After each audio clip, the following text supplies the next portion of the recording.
Large language models చాలా powerful అని మనందరికీ తెలుసు. కానీ వాటిని మనకు కావాల్సినట్టు, మన పనులకు తగ్గట్టుగా ఎలా మార్చుకోవాలి? హా, అక్కడే ఫైన్ ట్యూనింగ్ అనే కాన్సెప్ట్ వస్తుంది.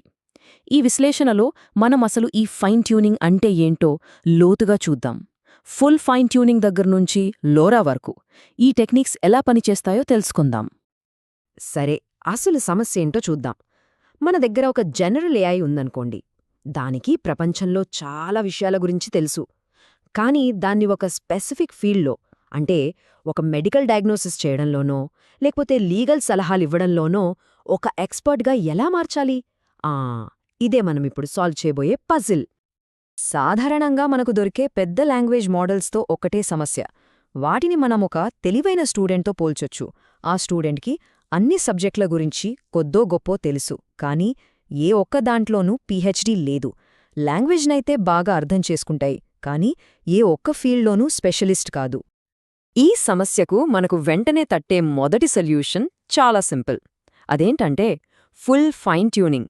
పేర్లోనే ఉంది గదా, మోడల్ మొత్తాన్ని మన కొత్త డేటాతో మళ్లీ ట్రైన్ చేయడమన్నమాట. ఫుల్ ఫైన్ ట్యూనింగ్ అంటే మోడల్ బ్రెయిన్లోని ప్రతి న్యూరాన్ని మార్చడం లాంటిదన్నమాట. ఒక మోడల్ వెయిట్స్ అంటే ఏంటి? దాని నాలెడ్జ్ని రిప్రజెంట్ చేసే కొన్ని బిలియన్ల పారామీటర్లు. ఈ పద్ధతిలో మనం ఆ పారామీటర్లు అన్నింటినీ మన కొత్త స్పెసిఫిక్ డేటాకు సరిపోయేలా అడ్జస్ట్ చేస్తాం. అయితే ఈ పద్ధతిలో ఒక పెద్ద ప్రాబ్లం ఉంది. అదేంటంటే ఫుల్ ఫైన్ ట్యూనింగ్ అంటే మామూలు ఖర్చు కాదు. దీనికి 100 గిగాబైట్ల పవర్ఫుల్ జీపీయూ మెమరీ కావాలి. ఇది చాలా కంపెనీలకు, డెవలపర్లకు అస్సలు అందుబాటులో ఉండదు. సరిగ్గా ఈ ఖర్చు సమస్యను సాల్వ్ చేయడానికే మన కథలోకి ఒక హీరో వస్తాడు. దాని పేరే లోరా. ఇది చాలా స్మార్ట్ ఇంకా ఎఫిషియెంట్ ఆల్టర్నేటివ్. లోరా వెనుకున్న ఐడియా చాలా సింపుల్ కానీ బ్రిలియంట్. ఒక ఎక్స్పర్ట్ బ్రెయిన్ని మొత్తం మార్చే బదులు అతనికి ఒక చిన్న పవర్ఫుల్ నోట్బుక్ ఇచ్చి కొత్త విషయాలన్నీ అందులో రాసుకోమని చెప్పడం లాంటిది. అంటే మనం ఒరిజినల్ మోడల్ను అస్సలు టచ్ చేయం. కేవలం ఈ చిన్న అడాప్టర్ మాడ్యూల్స్కే మాత్రమే ట్రైనింగ్ ఇస్తాం. ఇక్కడ తేడా చూడండే ఎంత ఉందో! లోరాతో మనం ట్రైన్ చేయాల్సిన పారామీటర్ల సంఖ్య ఏకంగా 10,000 రెట్లు తగ్గుతుంది. జీపీయూ మెమరీ అవసరం కూడా 3 రెట్లు తక్కువ. ఇది నిజంగా ఒక గేమ్ చేంజర్. ఫైన్ ట్యూనింగ్ను అందరికీ అందుబాటులోకి తెచ్చింది ఇదే. లోరా వాడేటప్పుడు దాని పనితీరును కంట్రోల్ చేయడానికి మన చేతిలో కొన్ని నాబ్స్ ఉంటాయి. అనే పారామీటర్ మనం యాడ్ చేసే ఆ కొత్త నోట్బుక్ సైజు ఎంత ఉండాలో చెప్తుంది. లోరా ఆల్ఫా ఏమో ఆ నోట్బుక్లోని ఇన్ఫర్మేషన్కి ఎంత ఇంపార్టెన్స్ ఇవ్వాలో డిసైడ్ చేస్తుంది. ఇక టార్గెట్ మాడ్యూల్స్ అంటే ఆ నోట్బుక్ను బ్రెయిన్లో ఏ పార్ట్కి అటాచ్ చేయాలో చెప్తుందన్నమాట. సరే, లోరా ఎఫిషియెంట్, మంచి పర్ఫార్మెన్స్ ఇస్తోంది. ఇంకేంటి, కథ అయిపోయినట్టేనా? అంత తొందరపడకండి. ఎందుకంటే MIT రీసెర్చర్స్ లోరా అసలు ఎలా పనిచేస్తుందనే దానిపై ఒక షాకింగ్ నిజాన్ని కనుక్కున్నారు. అసలు కథ ఇక్కడే మొదలవుతుంది. ప్రశ్న ఏంటంటే, 2 పద్ధతులు ఎగ్జామ్లో ఒకే మార్కులు తెచ్చుకున్నాయనుకోండి. దాని అర్థం రెండూ ఒకేలా నేర్చుకున్నాయనా? లేక అవి నేర్చుకునే పద్ధతుల్లోనే ఏదైనా తేడా ఉందా? ఈ కోట్ మనల్ని అసలు రహస్యం దగ్గరికి తీసుకెళ్తుంది.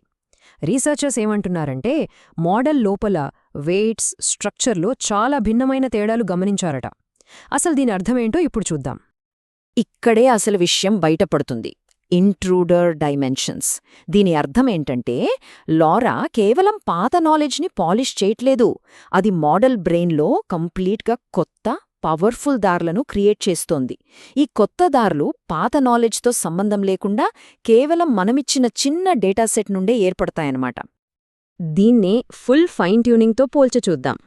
అదొక సున్నితమైన మార్పులాంటిది. అది మోడల్ లోపల అప్పటికే ఉన్న నాలెడ్జ్ పాత్వేస్ని జాగ్రత్తగా అడ్జస్ట్ చేస్తుంది, అంతే.